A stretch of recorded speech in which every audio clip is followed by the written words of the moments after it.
এখানে তো অঘোষিত না, ঘোষিত প্রেসিডেন্ট রুল করে দিয়েছে। লজ্জা লজ্জা লজ্জা! প্রেসিডেন্ট রুল করে মোদিজিকে ইলেকশন করতে হচ্ছে। বাংলার মানুষকে এত ভয়। পশ্চিমবঙ্গে রাষ্ট্রপতি শাসন জারি হয়েছে, জানতেন আপনারা? আমি তো জানতাম না।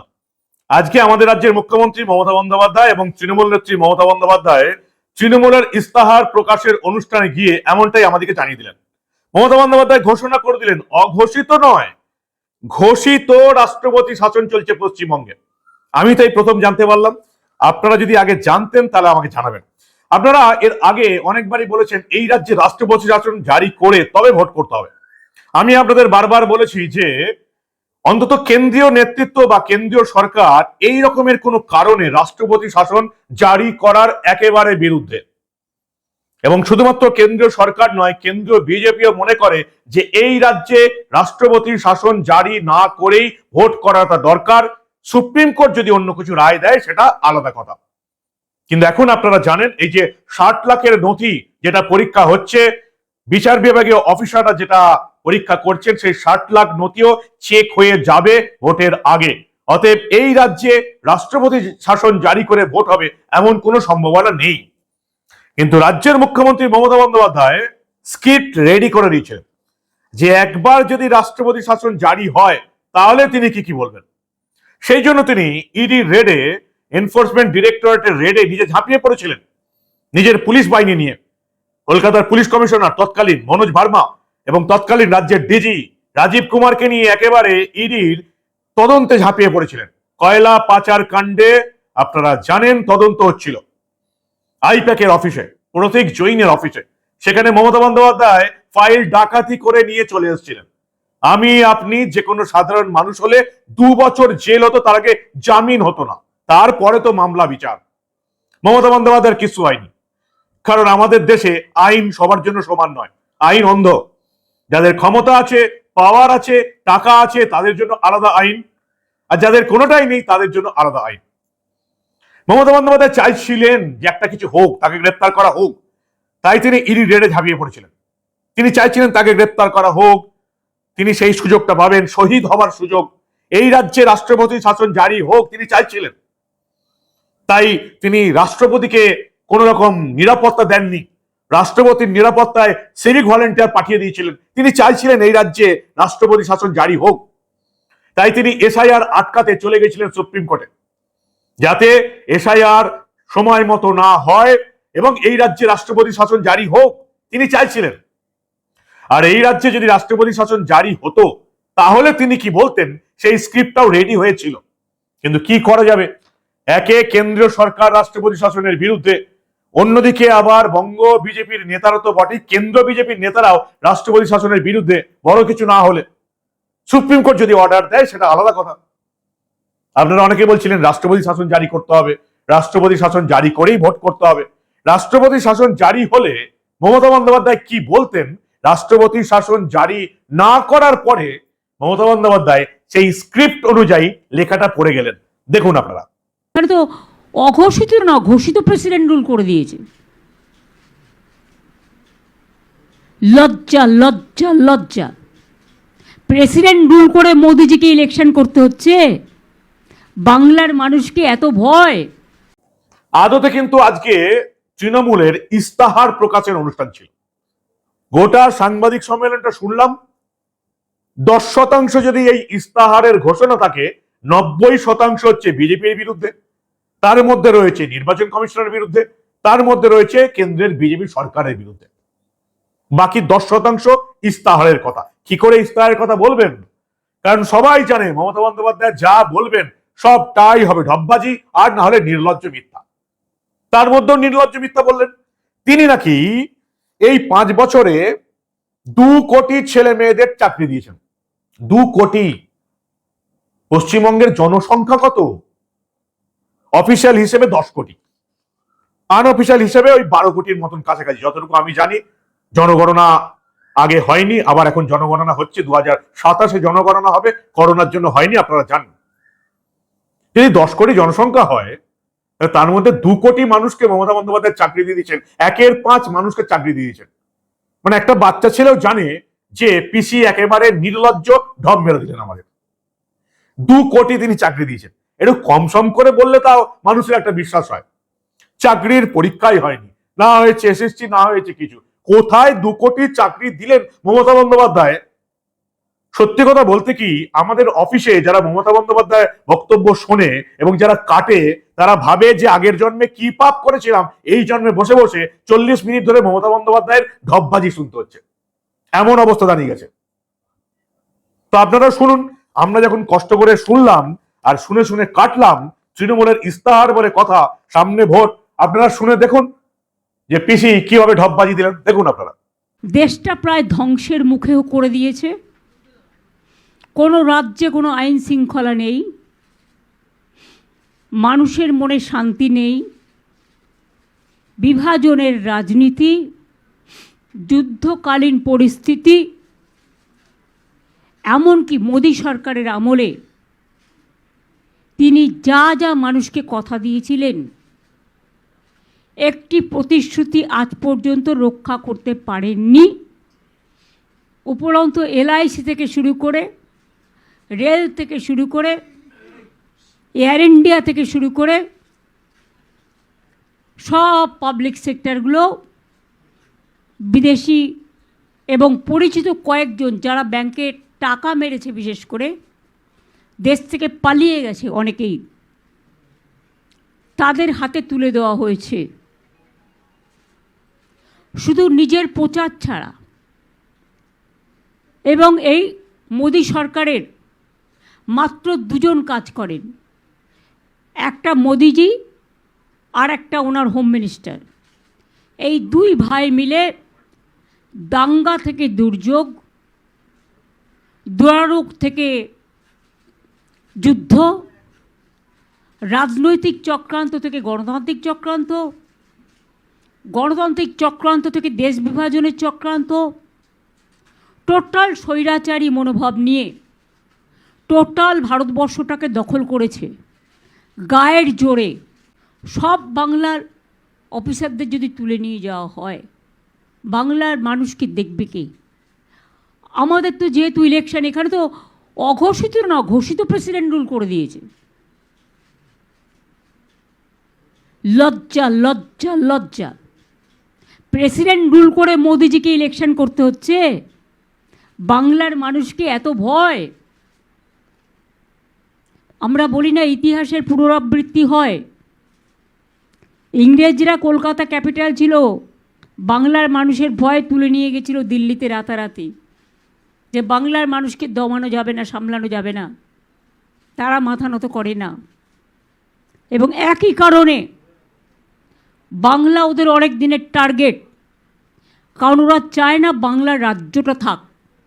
যদি সেন্ট্রাল এজেন্সি ভয় দেখায়, শুনবেন না। টাকার প্রলোভনে কেউ পা দেবেন না। এই টাকাটা চুরি করা টাকা। তারা সব এখানকার লোক ক্যাডারদের চেঞ্জ করে দিয়েছে, এখানকার আইএস আইপিএসদের বা অন্যান্যদের। কেন জানেন? বাইরে থেকে টাকা ঢোকাবে বলে। বর্ডার থেকে টাকা ঢোকাচ্ছে, বন্দুক ঢোকাচ্ছে, ড্রাগ ঢোকাচ্ছে, মাফিয়া ঢোকাচ্ছে, দাঙ্গা করার চক্রান্ত করছে।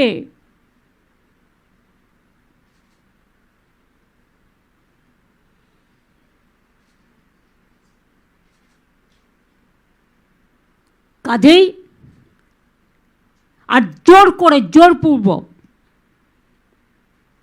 রাষ্ট্রপতি শাসন জারি করেছে অলরেডি। মুখে বলছে না, কিন্তু অ্যাক্টিভিটি প্রমাণ করছে। Action is the reaction and action is the reality. জনগণ কিন্তু ওদের বিরুদ্ধে সংবিধানের রক্ষা কবচ হিসেবে, গণতন্ত্রের রক্ষা কবচ হিসেবে ওদের এই স্পর্ধাকে একেবারে জব্দ থেকে স্তব্ধ করে দেবে। এবং রাজ্য সরকারের স্বঘোষিত প্রেসিডেন্ট রুল করে যারা ইলেকশন করছেন, ভোট লুট করবেন বলে তারা মূর্খের স্বর্গে বাস করছেন। বিহারে প্রেসিডেন্ট রুল করেছিলেন, বুঝে গেছিলেন কি হয়েছিল। আর এখানে তো ঘোষিতই করেই করছেন, শুধু পেছন থেকে খেলছেন। পেছন থেকে না খেলে সামনে থেকে খেলুন। সবটাই তো খেলেছেন, বাকি তো কিছু নেই। আর বিজেপি খুঁজতে গিয়ে আর কত উকুন বাঁধবেন? এত বিজেপি অফিসার কোথা থেকে পাবেন? গুজরাট, হরিয়ানা, রাজস্থান, মধ্যপ্রদেশ, আসাম, বাকি কোথায় আছে?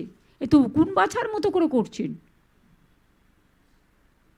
তার থেকে তো এখন ওষুধ বেরিয়ে গেছে, মেডিসিন বেরিয়ে গেছে, ওটা মাথায় দিলেই তো উকুন চলে যাবে। ওটা মানুষ তৈরি করে রাখছে। যারা উকুন বাঁধছেন তাদের উকুনগুলো যাতে আর কোনোদিন না পারে, আর একটা অ্যান্টি করে রাখছে। হারার ভয় জাকিয়ে বসেছে। ৯৫ লক্ষ থেকে ১ কোটি ভুয়ো ভোটার বাদ যাচ্ছে। নির্বাচন কমিশন যা শুরু করেছে একেবারে T20 মেজাজে আছে। আইএএস আইপিএস দের শুধু ভোটের কাজ থেকে সরিয়ে দিচ্ছে না, একেবারে এই রাজ্য থেকে তুলে অন্য রাজ্যে পাঠিয়ে দিচ্ছে, তামিলনাড়ু, কেরল, যেখানে যেখানে ভোট আছে। ফলে মমতা বন্দ্যোপাধ্যায়ের সব জারিজুরি এবার শেষ। পরিষ্কার ঘোষণা হয়ে গেছে, প্রত্যেকটা বুথে ওয়েব ক্যাম চলবে, সিসিটিভি থাকবে। সিসিটিভি বন্ধ হলে সেই বুথে ভোট বন্ধ। কোনো বুথে হুমকি হলে, ঝামেলা হলে, বোমা পড়লে সেই বুথে নতুন করে ভোট হবে। সমস্যায় পড়ে গেছেন মমতা বন্দ্যোপাধ্যায়। আর তার নিজের কেন্দ্র ভবানীপুর, সেখানেই ৪৫ থেকে ৫০,০০০ ভোটার বাদ চলে গেছে।